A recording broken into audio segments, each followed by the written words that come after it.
Ibig sabihin, DOH ay bumibili ng mga medicines na very important sa mga senior citizens na mga mahirap na kababayan by the billions of pesos every single year para ipa-expire lang sa mga bodega nila, Mr. President. Sabi po ng DOH kanina, logistic ang problema, kaya nagkakaroon po ng worth millions and billions ng mga medicine na expire and about to expire. Ginamit po yung reason na logistic problem. Ano po yung proposed solution ng DOH tungkol dito? Madam Sponsor, Mr. President.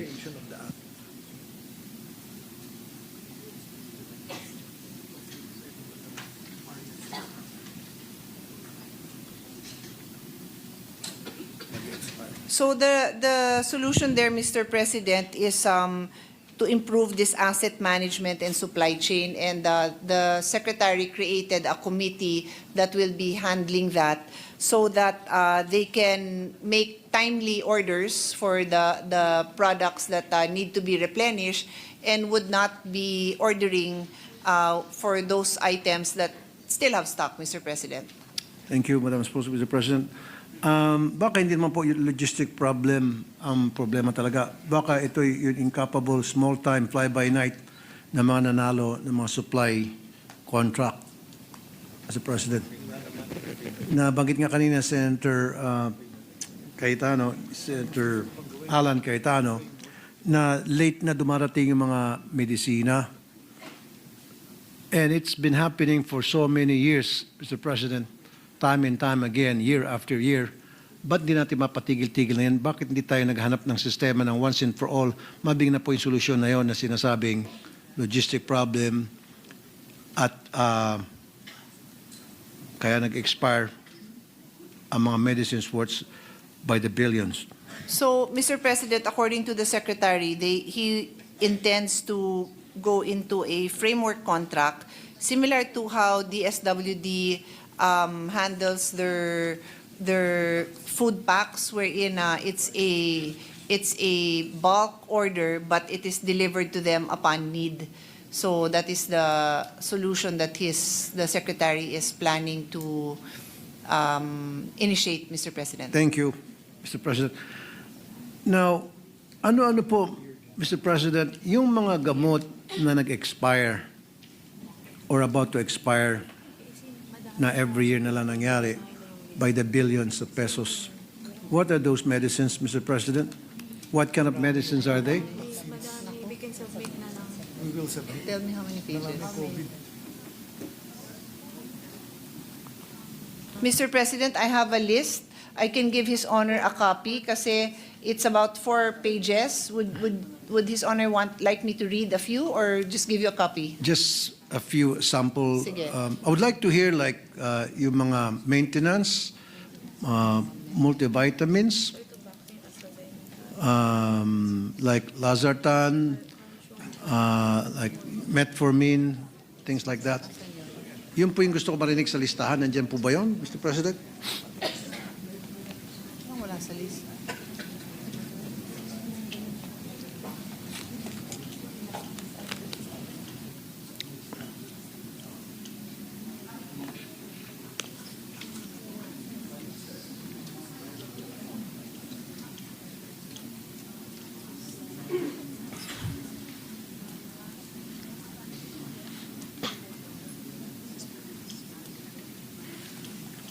Saan ano natin?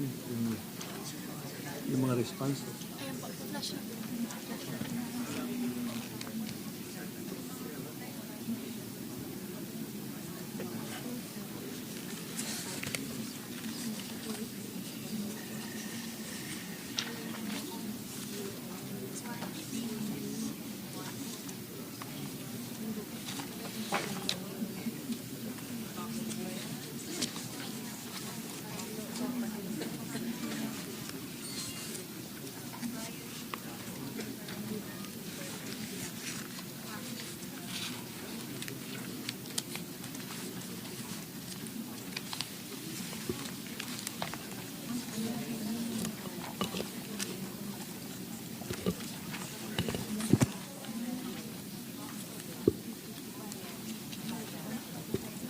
So, for example, Mr. President, for losartan, 50 milligrams treatment pack. So it's a treatment pack. And the number here is 150. I'm asking for the unit, if this is box. Also, how many is in a box? This one is near expiry. And then these are near expiry. So this is not a list of expired, but near expiry. Near expiry. So these medicines nakarating po doon sa mga taong dapat makinabang noon, Mr. Asan to President? ngayon? We will ask that, Mr. President. Itong 150 boxes, where is this? In the warehouse? In the hospitals?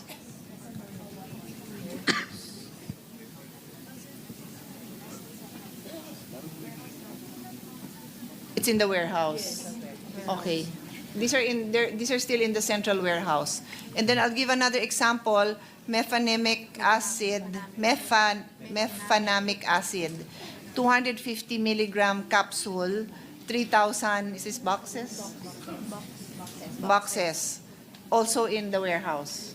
Near expiry, Mr. President. So as we speak, yung mga binanggit niyo po mga medicines, nandun po sa warehouse, nakatenga lang, mag-expire na, Mr. President, and they're worth billions.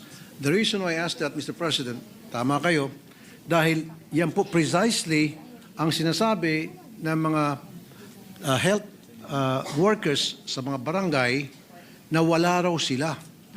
Yung pala yun. Yung kailangan ng mga gamot ng mga barangay health centers, nandun lang pala sa DOH bodega na pinapa-expire. Mr. President.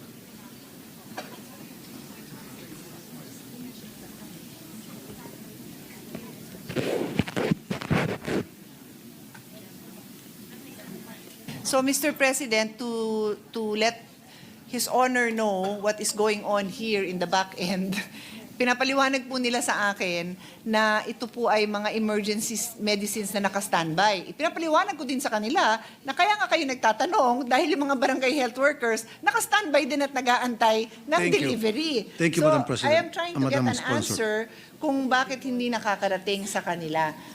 In fact, I want to ask, what is the process when a barangay health center is asking for these medicines? Usually, these meds are devolved function.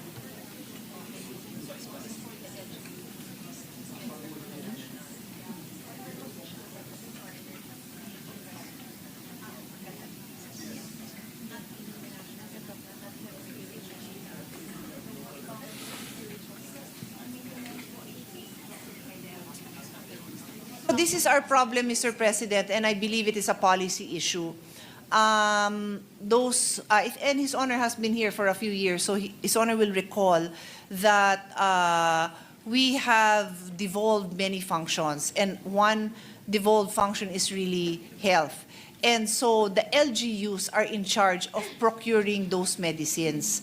But DOH has a stock that would be made available only in times of emergencies and calamities. So pagka kunyari may bagyo, tapos nangailangan kung saan man sila yan, and then yung 5th and 6th class municipalities. Beyond that, it is the LGU. So I will add my observation here, Mr. President. This will never be resolved because I believe that a lot of the LGUs have difficulty in providing for the needs of this kind of maintenance needs. Kasi kung si PhilHealth nga, ngayon palang nag-uumpisa sa gamot package, precisely, I think that is born out of a recognition that the LGUs have never really been able, maybe a few, I know Taguig is very proud to hand deliver straight to the house of the patient itong mga maintenance medicines. Pero hindi naman nagagawa ng karamihan na LGU yon, no? So PhilHealth now has that gamot package. Yun ba yung worth 20,000? Tama ba? Yes. Worth 20,000 a year. But is that enough? I don't know. Kasi alam ko, thankfully wala pa ho akong maintenance medicine, so hindi ko alam ang presyo nito. Pero ang feeling ko lang, pag medyo nagpatong-patong ang iyong sakit, yung mga comorbidities, baka yung 20,000, a month pa yung gastos na yan, Mr. President. So, just to say that I hear the concern that His Honor is raising, and apparently yung naka-stockpile na to is not the answer that we wanted to hear. Okay, Mr. thank you for President. that answer, Madam Sponsor. So, ibig sabihin, DOH ay bumibili ng mga medicines na very important sa mga senior citizens na mga mahirap na kababayan by the billions of pesos every single year para ipa-expire lang sa mga bodega nila, Mr. President? So actually, Mr. President, yung nasa bodega, naka-standby po yun para dun sa calamities. Kasi hindi nila mandate na ibigay yun sa mga LGU. By policy, it's the LGUs that are purchasing. Kaya nga sinasabi ko, Mr. President, we have a policy issue. Because hindi i-release talaga ng DOH iyon para sa mga LGU. Kaya nga po yung tanong ko, paano kung alam natin for a fact, as His Honor is saying, na kaya natin ibigay yung listahan sa barangay dito, sa bayan dito, ito yung mga nangangailangan. As of now, as we speak, LGU responsibility on Mr. President. So we are watching, we are in a way helplessly watching Madam kasi President, is hindi i-release for that Is purpose. that a legislation that you're talking about or Mr. just a President, policy? that is a Policy? that is a, Is that a an result of a Supreme Court decision, the Mandanas ruling, and for I think around 3 years, Okay. DBM has been working with the different agencies on how that will be implemented. This representation tried our best to ensure, I'd like to believe I had a hand in kahit papano yung 5th and 6th class municipality, tulungan nila kasi hindi talaga makakaahon yon, hindi nila kakayanin na bayaran yung mga gamot ng constituents nila. Pero if you ask me, kahit siguro yung 3rd class, baka hirap pa rin. Pero that is as far as we were able to do, Mr. President. So I think we really have to work on this because hindi talaga nila, maraming hindi nakaka-deliver, Mr. President. So, Madam Sponsor, Mr. President, thank you. So I think we have to come up with a legislation to address that problem. Kasi kung hindi, Mr. President, every single year by the billions and billions of pesos worth na gamot ang pinapabulok lamang or expire sa mga bodega ng DOH, samantalang maraming mga senior citizens nang kamatay na dahil hindi sila nakakatikim o nakakabili o nakakuha ng mga gamot necessary like the ones we mentioned, Mr. President. Oh. Actually, Mr. President, I already have a solution. In my interpellation with DOF and DBM, I pointed out that the government owes PhilHealth close to 1/3 of a trillion pesos. Ito po yung sin tax collection at yung collection na nanggagaling sa PCSO and PAGCOR. Pag yan dineliver nila, that is 300 billion, Mr. President. Pwede yan gamitin dito sa mga maintenance medicine. Yun na yung sagot eh. Kasi may program na natawag gamot. Sa ngayon, 20,000 pesos lang. Pero they can compute. Pag na-deliver, kahit sabihin mong 1/3 of what is due na 300 billion, di 1/3, 100 billion. Pag yun nabigay, baka yung 20 million na, 20,000 na package, baka maging 40,000 na yon. Yun o yung sagot doon na immediate na nakikita ko. Kasi that money has been collected, Mr. President, from the sin tax, from cigarettes, from vapes, from alcoholic beverages, and from sugared beverages. And then PCSO and PAGCOR have remitted those amounts, Mr. President. That is with government already. Thank you, Mr. President. So ano po yung plano ng, for the meantime, while we will be coming up with a legislation to address that problem, ano po yung nakikita ng DOH na mga policies o aksyon na gagawin nila nang sa gayon din na po masasayang every single year, like I said earlier, by the millions and by the billions ng mga medicines na nag-expire at mayroong policy nga nagsasabi for the meantime dahil na-devolve na at hindi pwedeng ibigay sa LGU. So ano po yung plano? Kasi po, billions ang pinag-usapan po natin, not only, hindi po change to eh. We're talking about billions of pesos, money, wasted.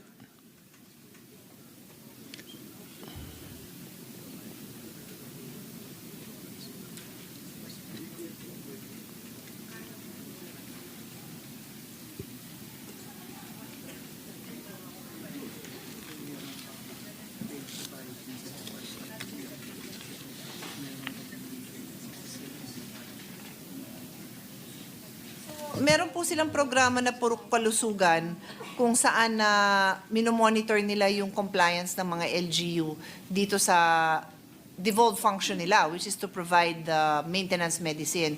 Tapos nakakapagbigay sila sa 5th and 6th municipalities, as I mentioned, Mr. President. Pero beyond that, it's really the monitoring and coordinating with the LGUs na they perform their responsibilities, Mr. President. So maybe, Mr. President, the DOH has to come up with a study kung ilang calamities bang dumarating sa atin at ano yung mga areas na prone talaga sa mga calamities at gagawa sila ng mga calculations and then saka sila bibili ng mga medicines, hindi yung bili lang sila ng bili at sobra-sobra at hanggang sa nabubulok na lang po sa mga bodega and they're worth billions of pesos, Mr. President. Yeah. Ang pinaka-solution talaga, Mr. President, is through PhilHealth. PhilHealth. Yeah, yung gamot program, which has already been launched. But yun nga, may limit yan na 20,000 for now. Okay, thank you, Mr. President. Lastly, on that issue, sana, Mr. President, kasi masakit. In fact, I talked to several senior citizens nung malaman nila na nabubulok lang pala sa warehouse, samantalang kami, imbis na everyday yung maintenance namin, iniinom ko na lang once a week. Yung pala, meron palang mga gamot dyan sa DOH na nabubulok na lang. Kasi kung ipapaliwanag po natin yung explanation po ng DOH, Mr. President, sa mga senior citizen na nangangailangan po ng mga maintenance na nandun lang sa bodega ng DOH, they will not accept it. Magmumura po yun sila. Kung ano ng pagsasabi nila. Well, ang kinaklarify lang, Mr. President, ng DOH ngayon is yung nabanggit kong example na Losartan, pati yung isa, mga near expiry, hindi pa ho expired. So kung na-expire, I guess dapat ang sinasabi nila is hindi totoo na nakatenga yung mga expired drugs doon sa kanila. Oo, ang marami talagang naka ano pa is yung COVID medications. Pero katulad nitong Losartan, they only have literally 4,500 pieces na ano lang, maliit lang na bagay, maliit lang na amount pang ano nga, pag nagkaroon ng calamity, so pagpalagay mo ng may 30 na pasyente na nandyan. Tapos yung near expiry nito is next year, hindi naman next month, mga next year. So, yung Losartan, mag-expire po next year. So, what happens kung wala pong calamity darating at walang mangailangan ng mga senior citizen regarding sa mga gamot na yan? So, matatapon na lang po, Mr. President. Actually, with the number that they have on stock, 4,500, very confident sila na mauubos po ito kasi talagang, kumbaga, it's a certainty na daw na nagkakabagyo talaga sa atin. And yung 4,500 na stock nila is a very limited amount, Mr. President. Kasi nga, they do not stock for delivery to LGU. So wala silang ganung kalaking volume, Mr. President. Thank you, Madam Sponsor. That's a very good answer. And lastly, sana po, the DOH should come up with a program para medical mission at ipamigay na lang yung sa Losartans na yon kaysa naman mabubulok na lang. Near expiry na pala. So come up with a medical mission ng DOH. O meron naman kayo siguro mga mobile clinic. Set up a mobile clinic from different places and then mamigay kayo ng mga gamot na yon libre sa mga senior citizen. Bingo! Hindi, walang nasayang na pera. Kaysa naman nabubulok lang po sa bodega ng DOH, Mr. President. Noted po, Mr. President, yun daw yung Purok Kalusugan program na nabanggit ko kanina at meron din naman daw po silang mga mobile clinic. Pero I know for a fact, Mr. President, kaya kasama yan sa mga individual amendment ko, meron din talagang kakulangan pa sa mobile clinic, nag-request ang DOH, so tayo po, meron tayong amendment na ganun kasi meron talagang lugar na hindi na talaga nararating nung LGU, so nagsi-step up po doon ang DOH, Mr. President. Thank you, Madam Sponsor, Mr. President.